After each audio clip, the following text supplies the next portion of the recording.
दुनिया की पहली महिला हाईजैकर जिसने फिलिस्तीन को आज़ाद कराने का देखा था सपना।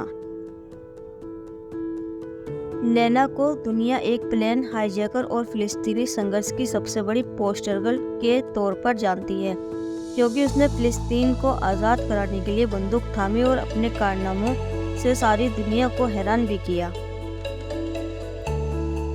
दुनिया में कई बार विमान को हाईजैक करने की घटनाएं सामने आई हैं। इन सबके बीच एक नाम लैला खालिद का भी था, जिसने इजराइल के विमान को हाईजैक कर सभी को स्तब्ध कर दिया था। लैला खालिद को बचपन में ही अपना घर और देश छोड़ना पड़ा था, जिसके बाद उसने फिलिस्तीन को आज़ाद कराने का सपना देखा था। इस काम को अंजाम देने के लिए लैला ने बंदूक थामी और फिर अपने कारनामों से दुनिया को हिलाकर भी रख दिया। लैला खालिद का जन्म 9 अप्रैल 1944 को फिलिस्तीन में हुआ था। साल 1948 में हालात ऐसे बने कि लैला को अपने परिवार के साथ देश छोड़ने पर मजबूर होना पड़ा और फिर वह लेबनान में बस गए। करीब 5 साल की उम्र में उन्होंने देश छोड़ा और फिर 15 की उम्र होते होते वह अरब नेशनलिस्ट मूवमेंट में शामिल हो गई। फिर फिलिस्तीन की आज़ादी के लिए लैला ने 23 साल की उम्र में popular front for the liberation of फिलिस्तीन PFLP के साथ हासिल किया।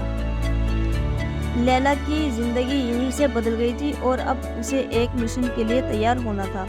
लैला खालिद ने कुछ लोगों के साथ मिलकर 1967 से 69 के बीच कई विमानों को हाईजैक किया, लेकिन जब उसने TWR फ्लाइट 840 को हाईजैक किया तो दुनिया भर में हल्ला मच गया।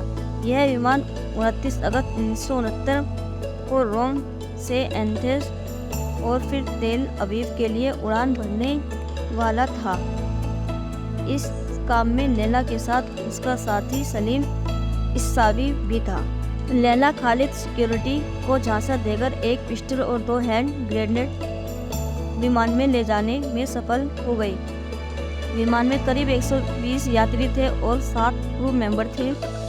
उसे खबर थी विमान में इजरायली राजदूत हैं, लेकिन किस्मत पलटी खा गई और राजदूत विमान में चढ़े ही नहीं।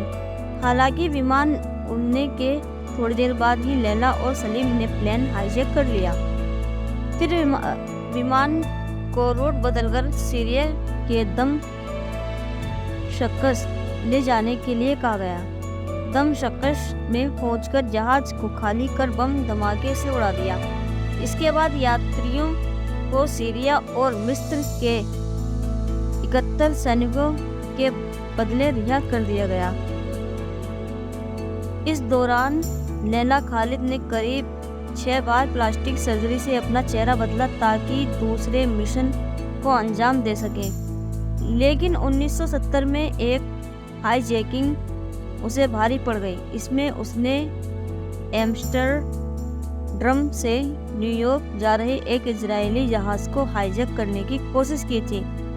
इस प्लेन को विमान में मौजूद कुछ स्काई मार्शल्स में फेल कर दिया। लैला के 2 साथी मारे गए, जबकि लैला को जिंदा बमों समेत गिरफ्तार कर ब्रिटेन के हवाले कर जेल भेज दिया गया।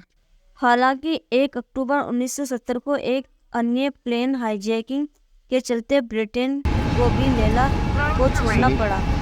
रिहा होने के बाद लैला खालिद बंदूक छोड़कर राजनीति में शामिल हो गई और फिर फिलिस्तीन के लिए दुनिया भर में आवाज़ उठाती दिखी।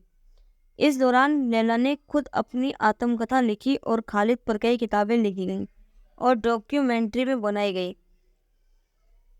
एक तरह से वह फिलिस्तीन के लिए पोस्टर गर्ल बन चुकी थी।